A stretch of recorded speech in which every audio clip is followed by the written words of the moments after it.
रात के आवरण में नील की अंधेरी धाराओं से एक अजीब चमक निकलने लगती है। शांत पिरामिड लंबी डरावनी छाया डालते हैं जो नदी की सतह को भूतिया रूपों के कैनवास में विकृत कर देते हैं। मछुआरे अपनी छोटी नावों में सिमट जाते हैं।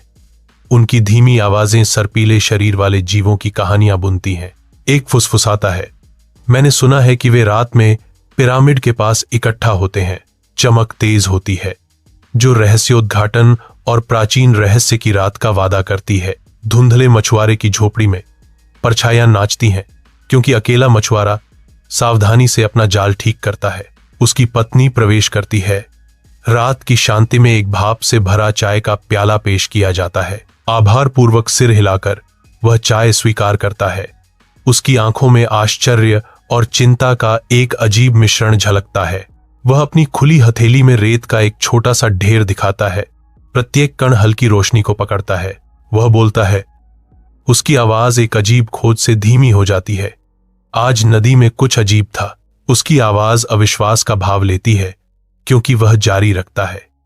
मैंने एक ऐसा प्राणी पकड़ा जो मैंने पहले कभी नहीं देखा था। जब मैंने उसे नाव में खींचा तो वह रेत में बदल गया। रात के आवरण में प्राचीन नील नदी के किनारे चमकदार प्राणियों का एक जमावड़ा उभरता है। उनकी सर्पीली आकृतियां एक अलौकिक चमक के साथ झिलमिलाती हैं।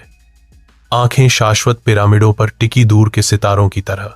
प्राचीन मिस्रवासियों के साथ एक अनकहा समझौता उन्हें बांधता हुआ प्रतीत होता है क्योंकि वे एक साथ आते हैं। उनकी निगाहें जानती और गहरी हैं। अलौकिक संगीत नदी की धारा पर नृत्य करता है। युगों से चली आ रही रहस्यों की एक सिम्फनी। नील नदी के रहस्यमय स्रोत की खोज कई सिद्धांतों और ऐतिहासिक खोजों से जटिल है। नील नदी के सटीक उद्गम स्थल की खोज में कई भौगोलिक और पर्यावरणीय चुनौतियां शामिल हैं।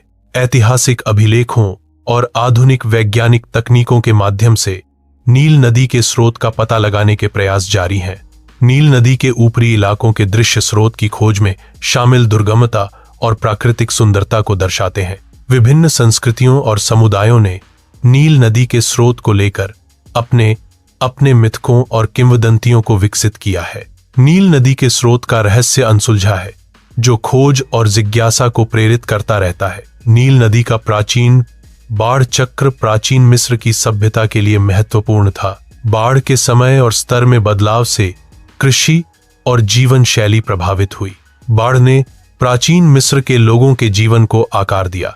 बाढ़ के कारण प्राचीन मिस्र की सभ्यता विकसित हुई। नील नदी के आसपास के क्षेत्रों में खोए हुए खजाने और कलाकृतियों की कहानियां हैं। विभिन्न खोजों और अनसुलझे रहस्यों का उल्लेख करते हुए इन खजानों की खोज के प्रयासों को दिखाया गया है। नदी के किनारे स्थित पुरातात्विक स्थलों के दृश्य शामिल किए गए हैं। इन क्षेत्रों में कई मूल्यवान कलाकृतियां और ऐतिहासिक वस्तुएं छिपी हुई हैं